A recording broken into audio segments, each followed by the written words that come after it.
बिस्मिल्लाहिर्रहमानिर्रहीम और अस्सलामुअलैकुम। 22 नवंबर पाकिस्तान में हफ्ते की दोपहर के 4 बज रहे हैं और सबसे पहले काउंटडाउन 7 डेज टू गो। सिर्फ 7 दिन रह गए हैं अब फील्ड मार्शल आसिम मुनीर की दूसरी रिटायरमेंट और मुल्क में नए आर्मी चीफ के आने में। ये बात तो आपके सामने बार बार रख रहा हूँ कि बाकी मानदा दिन मुश्किल होंगे। एक सर्कस होगी पाकिस्तान के लिए, पाकिस्तानी अवाम के लिए, फील्ड मार्शल के लिए, इस खत्ते के लिए और इस निज़ाम के लिए।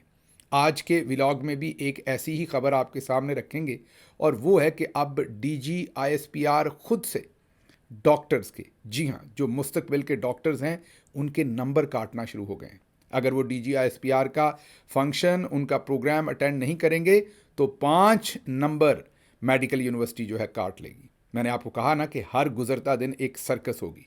इस खबर को तफसील से आपके सामने रखेंगे, लेकिन पहले हम बात कर लें ज़रा कि अगला आर्मी चीफ कौन हो सकता है अगर फील्ड मार्शल आसिम मुनीर को नोटिफिकेशन ना मिला। क्योंकि अब हम हक बजानब हैं, हमने बहुत वेट किया इनके नाम दिखाने में, क्योंकि फील्ड मार्शल साहब अपना नोटिफिकेशन अभी तक नहीं ले सके।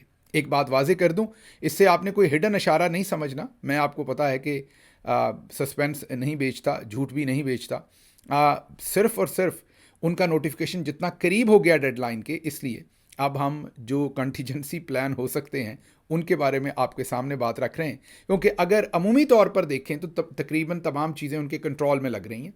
सब कुछ, सारी बिसात तो उन्होंने लपेट के अपने हाथों में ली हुई है। तो लग नहीं रहा अभी भी कि उनका नोटिफिकेशन कोई रोक पाएगा। लग यही रहा है कि वो अपना नोटिफिकेशन लेने में कामयाब हो जाएंगे। लेकिन ये जो डिले किया जा रहा है उनके नोटिफिकेशन को, इससे ये भी उम्मीद पैदा हो रही है कि शायद मुल्क की, वतन की उनसे जान छूट जाए और जो पाकिस्तान मिलिट्री में उनके बाद सीनियर तरीन अफसरान हैं उनमें से किसी ना किसी को मौका मिल जाए। अब ज़रा एक एक करके आपके सामने नाम रखते हैं कि अगर 29 नवंबर जब शाम का सूरज गरूब होता है तो फील्ड मार्शल आसिम मुनीर का सूरज भी, उनके इक़्तिदार का सूरज भी अगर गरूब हो जाए और वो पाकिस्तान की जान छोड़ दें, तो फिर कौन से 5 ऐसे लेफ्टिनेंट जनरल्स हैं जिनमें से किसी एक की बारी आ सकती है अगला आर्मी चीफ बनने की। तो उनमें सबसे पहले नंबर पर, अच्छा ये रैंकिंग थोड़ी सी ऊपर नीचे हो सकती है क्योंकि हमने डिफरेंट जगहों से इसे सर्च किया। कुछ जो जगह हैं जो लेफ्टिनेंट जनरल नुमान ज़िक्रिया है उन्हें पहले नंबर पर रख रहे हैं। कुछ लेफ्टिनेंट जनरल सैयद आमिर रज़ा साहब को पहले नंबर पर रख रहे हैं। हमने डिफरेंट जगहों से पता किया। ज़ाहिर है इस वक्त आईएसपीआर तो हमारी इस बात का जवाब नहीं देगा, इसलिए जो रैंकिंग है 1 2 3 4 5, इसमें अगर 19-20 कोई आगे पीछे हो तो उसकी पेशगी माजरत, क्योंकि ज़ाहिर है आईएसपीआर हमें जवाब नहीं देगा। जो इस वक्त आप ये कहिए कि अवामी सतह पर मौजूद इन्फॉर्मेशन है, वो इंटरनेट हो, दूसरी जगह हो, वहीं से हमने इसको कशीद करके तो आपके सामने रख रहे हैं। तो इसलिए रैंकिंग आगे पीछे हो सकती है। एक आध बंदा जो पहले नंबर पे वो दूसरे पे हो सकता है, दूसरे वाला पहले पे, लेकिन इससे कोई फ़र्क नहीं पड़ता। पहले 5 जो सीनियर तरीन है वो आपके सामने रखते हैं। तो अब चलते हैं इस लिस्ट की तरफ और पहले नंबर पर हैं lieutenant general Numan Zikriya. Promote हुए थे लेफ्टिनेंट जनरल अक्टूबर 2022 में और 80th पीएमए लॉन्ग कोर्स से हैं, आर्मर्ड कोर्स से हैं और 11th कैवलरी से हैं। एजुकेशन इनकी कमांड एंड स्टाफ कॉलेज से है, नेशनल डिफेंस यूनिवर्सिटी से है। डीजी मिलिट्री ऑपरेशंस रहे हैं 2019 में, जब अभिनंदन वाला वाक़या हुआ था, याद कीजिए, उस वक्त ये डीजी मिलिट्री ऑपरेशंस थे। कोर कमांडर हैं और इनके पास सितारा बसालत है। Former chief of logistic staff भी हैं। मतलब बिल्कुल इनके ऊपर एतमाद करना चाहिए फील्ड मार्शल आसिम मुनीर को, और रिटायर होकर जो इनका हक बनता है वो इनको देना चाहिए। इनको आर्मी चीफ बनने देना चाहिए क्योंकि ये सीनियर हैं और मेरे ख्याल में तो बहुत कॉम्पिटेंट हैं। और अगर फील्ड मार्शल साहब इन पर एतबार नहीं करते तो ये अफसोसनाक होगा। आगे चलते हैं। Lieutenant general Syed Amir Raza promoted as lieutenant general on October 2022, 2022 में प्रमोट हुए ये भी, और 22nd OTS कोर्स के हैं ये भी, फील्ड मार्शल साहब की तरह आर्मर्ड कोर्स से हैं। और एजुकेशन इनकी command and staff college Quetta, national defence university से इन्होंने MSc defence and strategic studies किया हुआ है, MSc arts and science of warfare, MA international relations. अब देखते हैं कि फील्ड मार्शल साहब इनको मौका देते हैं कि नहीं।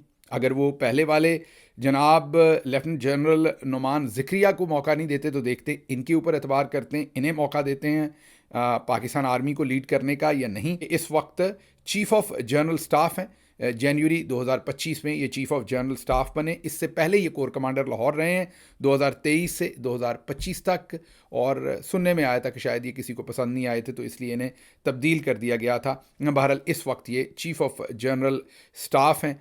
जनवरी 2025 से इन्होंने इस पोजीशन के ऊपर काम शुरू किया था। देखते हैं इनकी जो कैपेबिलिटीज़ हैं उनको इस्तेमाल किया जाता है कि नहीं।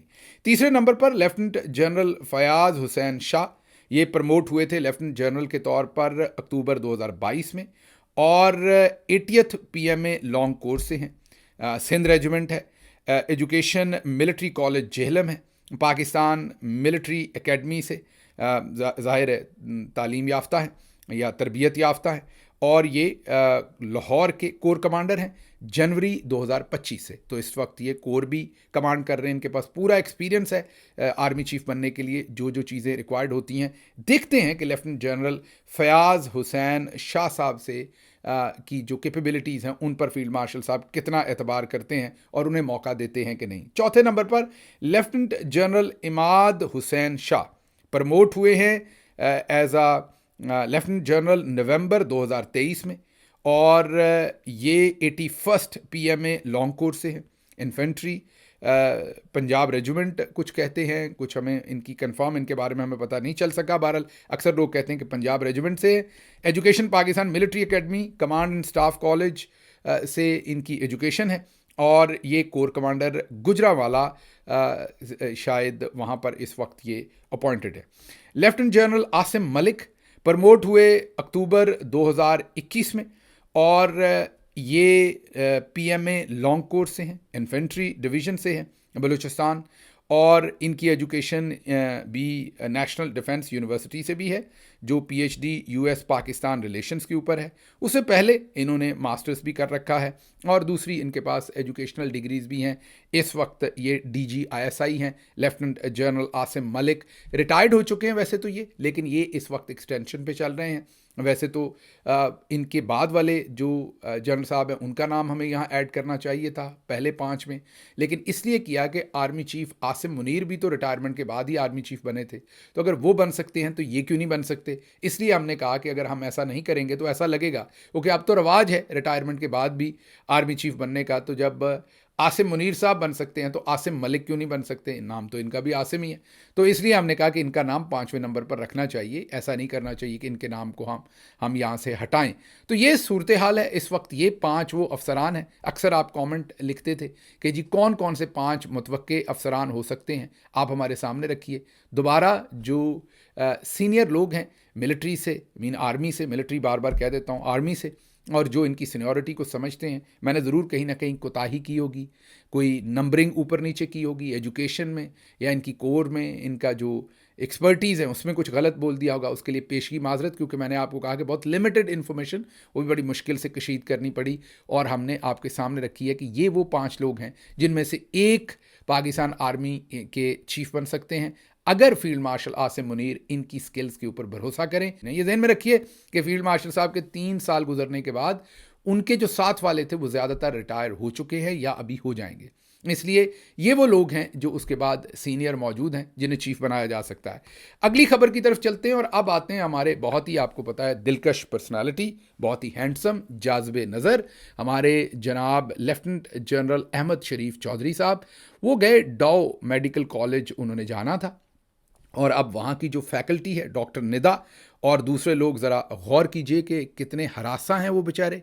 ये हालांकि इतने दिलकश और इतनी अब मैं यही कहूँगा कि इतनी प्लेजेंट पर्सनैलिटी के मालिक हैं हमारे DG ISPR साहब। मेरी समझ से बाहर है कि डॉक्टर्स बेचारों को इतना क्यों डरा दिया। हालांकि डॉक्टर्स को तो बहुत मेहनत करनी पड़ती है।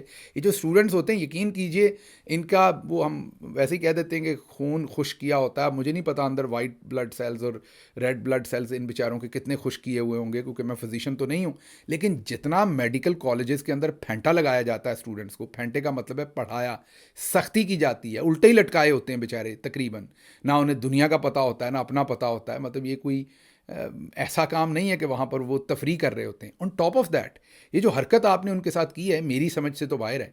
तो ये ज़रा मैसेज सुनिए जो वहाँ की फैकल्टी डॉ मेडिकल कॉलेज के स्टूडेंट्स को दे रही है। वो कह रही है, this is to inform you that the visit of the high profile delegation to डॉ university of health sciences Ojha campus has been rescheduled for Thursday 20th November 2025. Attendance is compulsory. जो गांव में हमारे लोग सुन रहे हैं, ये मैसेज है कि तमाम स्टूडेंट्स को जो डॉ मेडिकल कॉलेज यूनिवर्सिटी के ओजा कैंपस में, उनको ये बताया जाता है कि रीस्केड्यूल हो गया, मतलब दोबारा से तरतीब बना दी गई है, दोबारा से प्लान बन गया है। जो हाई प्रोफाइल, मतलब बहुत ही मुअज़्ज़ज़ शख्सियत ने हमारे यहाँ आना है, 20 नवंबर को उन्होंने तशरीफ़ लाना है, और आपकी जो हाज़िरी है वो यकीनी है, वो ज़रूरी है। अगर आपने हाज़िरी यकीनी ना बनाई तो फिर आपका इलाज करेंगे। तो कंपल्सरी अटेंडेंस है, and all have to report at 8:30 AM। सुबह 8:30 बजे सब ने रिपोर्ट करना है, तमाम। ये सब तकरीबन डॉक्टर ही आप इन्हें समझे ना, मेडिकल कॉलेज के अंदर पढ़ रहे हैं, ज़ाहिर है डॉक्टर बन रहे हैं। अच्छा जी, doctor Nida and I will take you there. ये जो डॉक्टर साहबा लिख रही हैं, प्रोफेसर साहबा मैसेज वो बता रही हैं कि मैं और डॉक्टर निदा फिर आपको लेकर जाएंगे। और क्लीन लैब कोट्स, जो वाइट कोट्स पहने होते हैं, क्योंकि मैंने आपको बताया कि कुछ प्रोफेशंस ऐसे हैं कि उनमें जब आप दाखिल हो जाते हैं तो आपको इज़्ज़त, एहतराम, रिस्पेक्ट वही दिया जाता है जो अमूमी तौर पर उस प्रोफेशन में से फारगुल तहसील होने के बाद, जैसे आप PhD जब कर रहे होते हैं तो आपको जो आपके प्रोफेसर्स हैं वो ऐसे ही रिस्पेक्ट करते हैं कि जैसे आप उनके साथी प्रोफेसर हैं। ऐसे ही मेडिकल कॉलेजेस में भी सख्ती भी होती है, सीनियर प्रोफेसर्स डांटते भी हैं जब वो काम ठीक नहीं करते, लेकिन स्टूडेंट्स को बड़ा एहतराम दिया जाता है। उनके लैब कोट्स वगैरह जो हैं वो वही पहनते हैं जो बाद में फिजिशियन बनने के बाद उन्होंने पहनना होता है, डॉक्टर बनने के बाद। तो उन्हें बताया गया है कि DG साहब को गंदे कोट नहीं पसंद, कोट साफ पहन के आना है अपने, जो लैब कोट, जो वाइट कोट, डॉक्टर का सफ़ेद जो कोट होता है वो। और ID कार्ड्स आर कंपल्सरी। ये ना हो कि कोई PTI का, वो जैसे मंसूर अली खान साहब लौंडा लपाड़ा कहते हैं, तो कोई आ घुसे और डॉक्टर बन के आ जाए कोर्ट। तो अपने ID कार्ड ज़रूर लेके आने हैं सबने साथ, क्योंकि DG साहब के सामने किसी ने नारा शारा मार दिया तो फिर क्या होगा। अच्छा जी, इन केस ऑफ एब्सेंस, ये है असल बात, 5 marks will be deducted from internal evaluation. ये जो डॉक्टर होते हैं, एक एक नंबर के पीछे उधर बंदा मर रहा होता है, क्योंकि एक नंबर इधर से इधर हो जाए तो काम जो है ना मेडिकल कॉलेज में आपका चूं हो जाता है। तो इसलिए एक एक नंबर के ऊपर उल्टे लटके होते हैं बंदे। तो वो कह रहे हैं पूरे 5 नंबर आपके जो हैं इंटरनल एवेल्युएशन में हम काट लेंगे, अगर आपने DG साहब, जो पीर साहब हैं, DG ISPR साहब, उनका आपने दीदार ना किया। आगे फिर बताया जाता है कि dear all, this is to inform you that the visit of the high profile delegation to डॉ university of health sciences Ojha campus has been rescheduled for Thursday 20th November 2025। वही बात सारी कि फलां दिन उन्होंने आना है। The purpose of this visit is to conduct an interactive question and answer session on current affairs with the faculty and students of डॉ, जो मेडिकल यूनिवर्सिटी है हेल्थ साइंसेज की, कि इसका मकसद ये कि एक क्वेश्चन, सवाल और जवाब का एक सिलसिला असातिज़ा और स्टूडेंट्स का, ये जो मुअज़्ज़ज़ मेहमान आ रहे हैं इनके साथ करवाना है। ऑल जितने भी इंस्टीट्यूशंस हैं, जितने भी लोग हैं हमारे इर्द गिर्द, उन तमाम are requested to prepare a set of relevant questions on current affairs and assign to 10 students of your respective college institution. अब क्योंकि ये यूनिवर्सिटी है तो इसके नीचे बहुत सारे मेडिकल कॉलेजेस होते हैं, तो वो उन सबको कह रही है यूनिवर्सिटी कि आपके प्रोफेसर्स सवाल बनाएं, क्योंकि सवाल ये भी तो हो सकता है कि सर आप लोगों को नंगा क्यों करते हैं, क्योंकि डॉक्टर्स तो लोगों को नंगा देखते हैं, जिंदा को भी देखते हैं, मुर्दा को भी देखते हैं। जिंदा को क्योंकि ऑपरेशन थिएटर में देखते हैं या मेडिकल एग्जाम के लिए देखते हैं, और मुर्दा को जब उन्होंने ज़ाहिर है अगर पोस्टमार्टम वगैरह करना है तो डॉक्टर्स को तो आदत है लोगों को नंगा देखने की। तो ये भी सवाल को बच्ची पूछ सकता है कि हुजूर आपको लोगों को नंगा देखने की क्यों आदत है, आप क्यों नंगा करते हैं, आपको क्या मिलता है आपको इसमें से, मतलब नंगा करके आपने क्या उसमें से ऐसा हासिल करना है जो लोगों को नंगा करके मारते हैं। तो अब ऐसा सवाल तो फिर नहीं चलेगा। या दूसरे और बहुत सारे सवाल कि आप ये फील्ड मार्शल क्यों बन गए, परफॉर्मेंस तो एयरफोर्स की थी, ये भी जनरल नॉलेज के सवाल है ना, और करंट अफेयर्स के हैं, करंट वक्त के हैं, को हमारे जैसे ऐसे ही इंतशारी ने उनका दिमाग ख़राब किया हो। तो इसलिए उन्होंने कहा कि रिस्क नहीं लेना, ये सवाल प्रिपेयर करके उनके हाथ में देने हैं ताकि वही सवाल पूछें जो आपने उनको सिखाए हों। तो ये सूरत हाल है। DG साहब कुछ खुदा का खौफ करें, इन बच्चों के पीछे क्यों पड़ गए। अच्छा चलें एक काम करें, आपने तो अपने कार्रवाई करनी है, तो आप ज़रा, मेरा मतलब जो बच्चे ज़रा पढ़ने वाले ज़रा कम हैं उस तरफ को चले जाएं। क्यों डॉक्टर्स के पीछे पड़ गए हैं आप, इधर से आपको क्या मिलना है। हैरान हूं मैं कि 5-5 नंबर आपने कटवाने और आपको पता नहीं इस चीज़ से आपको क्या हासिल होना है। समझ से बाहर है कि आप लोग तो कोई इदारा, कोई जगह, किसी जगह पर मेरिट, किसी जगह पर मेहनत, किसी जगह पर लोगों की लगन, मतलब हर चीज़ की आपने तौहीन करनी है, बाज नहीं आना। इनकी भी इज्जत है, ये स्टूडेंट्स है, क्यों 5 नंबर आप काटेंगे? आप कायदे आज़म है कि आपको लोगों ने ज़रूर सुनने आना है, हद है वैसे। अच्छा जी, अगली खबर ज़रा रख लें। वो भी हमारे एक चांद हैं जो मतलब अनोखे लाडले हैं जो खेलन को मांगे चांद। वो हैं हमारे बिलाल बिन साकिब, जिनके बारे में कहा जाता है कि कोर कमांडर पेशावर के वो दामाद हैं, ये क्लेम किया जाता है। बिटकॉइन जो है वो $1,25,000 से गिर के 83,000 या शायद उससे भी अब नीचे इस वक्त आया हुआ है, या एग्जैक्ट मुझे नहीं पता इस वक्त क्या है। और ये पिछले चंद हफ्तों के अंदर ही, 2-3 हफ्तों के अंदर ही ये तबाही हुई है बिटकॉइन की सारी। और सोचिए कि अभी बातें हो रही हैं अमेरिका के अंदर रिसेशन की। अगर अमेरिका को रिसेशन ने हिट कर दिया तो फिर आप खुद ही सोचिए कि ये बिटकॉइन जो 83,000 पे है, ये 10,000 पे भी आ सकता है, ये 5,000 पे भी ये 0 पे भी आ सकता है। तो अब सवाल ये है, और ये ऊपर भी जा सकता है, लेकिन ज़्यादा चांसेस तो अब आपको नज़र ही आ रहे हैं। तो ये जो साहब थे जो बिजली भी सस्ती करके वो आपकी जेब से दिलवा रहे थे, जो सदर ट्रंप के एक साथी को भी बिटकॉइंस का सारा सीन, बिलाल बिन साकिब साहब ने जो हमें यहाँ पर एक फुलिश पैराडाइज क्रिएट की थी पाकिस्तान में कि महंगी तरीन बिजली, याद है ना, हमने आपको बताया था कि ईरान $500 में एक बिटकॉइन को माइन कर सकता है, इसकी जो माइनिंग होती है। क्योंकि इस दिन दोबारा आपको समझाएंगे, पहले भी एक दिन बताया था कैसे माइनिंग होती है। एक पज़ल की तरह है जो कंप्यूटर के अंदर, और उसमें बहुत एनर्जी यूज़ होती है। और दूसरे कुछ मुल्क हैं, किसी में 500, किसी में $400, किसी में, पाकिस्तान में $54,000 लगते हैं। कितने? $54,000, तकरीबन 1.5 करोड़ रुपए में एक बिटकॉइन जो है वो बनता है, माइन होता है।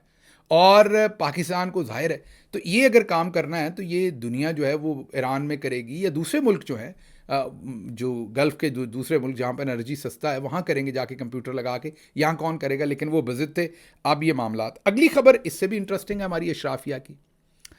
ये सौलत साहब ने ये खबर दी हुई है। वो कहते हैं कि ब्रिटिश कौंसिल के मुताबिक इस साल ओ लेवल के इम्तहान में 1 लाख उम्मीदवार शिरकत करेंगे। ओ लेवल में 8 मज़ामीन की इम्तहानी फ़ीस $2,11,000 है। इस तरह सिर्फ एक ओ लेवल के इम्तहान में कैम्ब्रिज बोर्ड जो है वो तकरीबन 21 अरब रुपए पाकिस्तान से ले जाएगा, जबकि फेडरल गवर्नमेंट का पूरे साल का हायर एजुकेशन का बजट 6 अरब रुपए है। सिर्फ एक इम्तिहान में हमारी एलीट क्लास 21 अरब खर्च कर देती है, जबकि कायदे आज़म यूनिवर्सिटी का ये 7 साल का बजट है। और इसमें ए लेवल, IGCSE और GCSE के तुलबा शामिल नहीं हैं। अगर सब मिला लें तो सिर्फ एक इम्तहान की मद में कैम्ब्रिज यूनिवर्सिटी 30 अरब या 40 अरब इकट्ठे कर लेती है। और मज़ीद जान लें कि ए लेवल और IGSE के इम्तहानात साल में 2 बार होते हैं, यानी साल का तकरीबन कोई 60 से 80 अरब रुपया जो है वो कैम्ब्रिज यूनिवर्सिटी जो है वो पाकिस्तान से ले जाती है। सिर्फ इम्तहान पढ़ाते नहीं है, वो सिर्फ इम्तहान लेते हैं, उसमें वो पैसा ले जाती है। और इशराफिया हमारी अपने बच्चों के ऊपर ये सिर्फ इम्तहान दिलवाने के लिए पैसा खर्च कर रही है।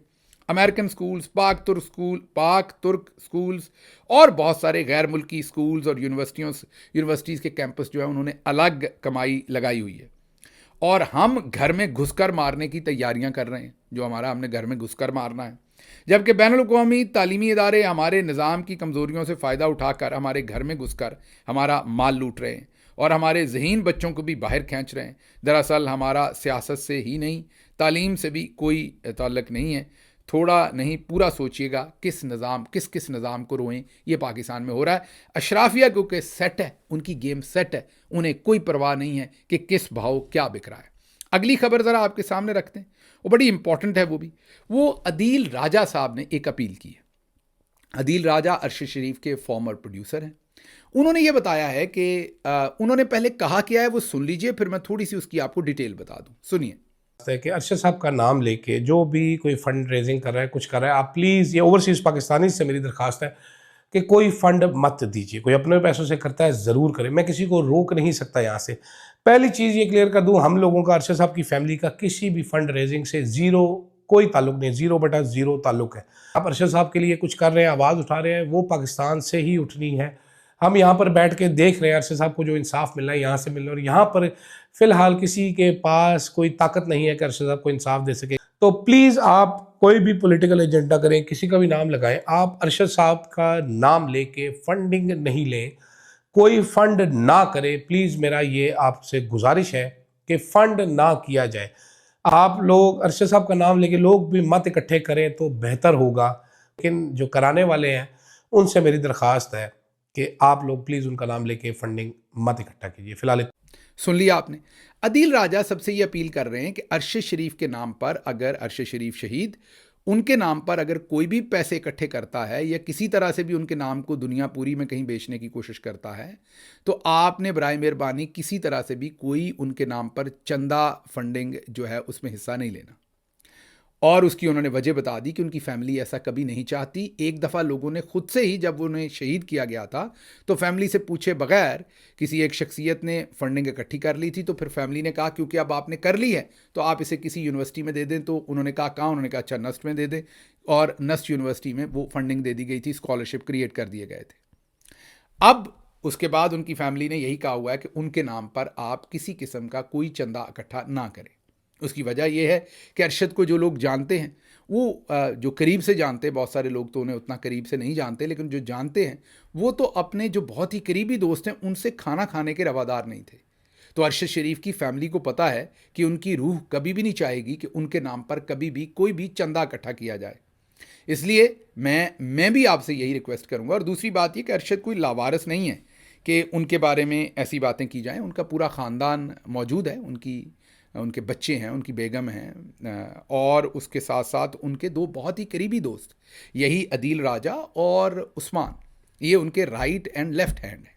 ये बिल्कुल ज़िंदा हैं, और उनके होते हुए मुझे आपसे या किसी और दोस्त को चंदे की अपील करने की ज़रूरत नहीं है। दूसरी बात ये कि ये ऐसे ही हैं जैसे वो अरशद के सगे भाई हैं। ये सब इसलिए इस वक्त खामोश हैं कि पाकिस्तान में ऐसा माहौल नहीं है कि वो उनके केस को चला सकें या उसमें इंसाफ ले सकें। जाहिर है वो केस पाकिस्तान में ही चलना है, इंसाफ भी किसी दिन इंशाल्लाह पाकिस्तान से ही मिलना है। मैं आपके सामने बैठा हूँ, मुझ पर और अरशद शरीफ पर इकट्ठे FIR हुई थी। हम एक ही FIR में थे जिसमें मैं उठाया गया था, और अरशद को मुल्क से जाना पड़ा था। जब मुझे तशद्दुद किया जाता था तो अरशद के बारे में बहुत कुछ पूछा जाता था और बयान लेने की भी कोशिश की जाती थी, क्योंकि मैं दोबारा रिपीट कर रहा हूँ कि बगावत और गद्दारी का मुकदमा जिसकी वजह से अरशद को मुल्क छोड़ना पड़ा और फिर शहीद होना पड़ा, वो वही मुकदमा था जिसमें मैं उठाया गया था। हम मुकदमा वार थे, इकट्ठे थे। तो कोई वक्त आएगा मैं भी गवाही दूंगा उसमें। अभी आपने मुझे भी खामोशी पाया होगा इस बात में, क्योंकि अभी वक्त नहीं है। अरशद के नाम के ऊपर अभी बड़े बड़े दावे करने का अभी इस वक्त नहीं है, बल्कि उसका केस ख़राब तो किया जा सकता है, ठीक नहीं किया जा सकता इस वक्त। तो अभी खामोशी बेहतर है, वक्त बदलेगा तो फिर जाहिर है हम भी गवाही देंगे जो कुछ हुआ था। और इसी तरह मैंने आपको बताया, अभी मैं नाम भी नहीं बता रहा, नाम बताऊंगा जो अरशद शरीफ के असल दोस्त हैं, मुझसे भी ज़्यादा दोस्त हैं, जो जैसे मैंने बताया अदील और उस्मान तो उसके राइट और लेफ्ट हैंड हैं। उसके अलावा 3-4 उसके जो दोस्त वो पाकिस्तान के अंदर हैं, जो उसके असल में करीबी तरीन दोस्त हैं।